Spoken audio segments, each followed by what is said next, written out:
MS டோனியை பிடிக்குது பிடிக்கல, கிரிக்கெட்டை பிடிக்குது பிடிக்கல. பட் வந்து எம்எஸ் டோனியோட பர்சனல் ஸ்டோரி வந்து நிறைய பேர்த்த இன்ஸ்பயர் பண்ணிருக்கு. இப்போ எம்எஸ் டோனி த அன்டோல்ட் ஸ்டோரி வந்து பார்த்துருப்பீங்கல்ல. அந்த கதையில வந்து ஒரு மாரல் இருக்கு. என்னன்னா, அவர் வந்து கிரிக்கெட்ல வந்து சின்ன வயசுலேருந்து சூப்பராக விளையாண்டுருப்பாரு, பேட்டிங்கு கீப்பிங்குங்கிற மாதிரி. ஒரு ஸ்டேஜுக்கு அப்புறம் வந்து அவர் வந்து ஃபேமிலி சுச்சுவேஷனுக்கோசரம் டிடிஆராக போய் அதுக்கப்புறம் வந்து விட்டுருவார். விட்டுட்டு மறுபடியும் வந்து திரும்ப ஒரு கம்பேக் கொடுப்பாரு. இதில் என்ன தோணுதுன்னு என்ன இருக்குன்னா, விடாமுயற்சியை விட விட்டுட்டு ஒருத்த வந்து விடாமுயற்சியா ட்ரை பண்ணி அதில் சக்ஸஸ் அடைகிறான்ல, அவனோட பேரை வந்து சரித்திரத்தில் எழுதுவாங்கன்னு சொல்லுவாங்க.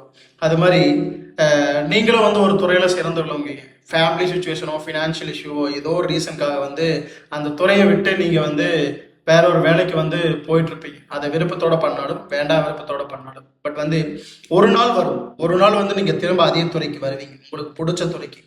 அந்த நாள் உங்களோட பேரும் எழுதப்படும்.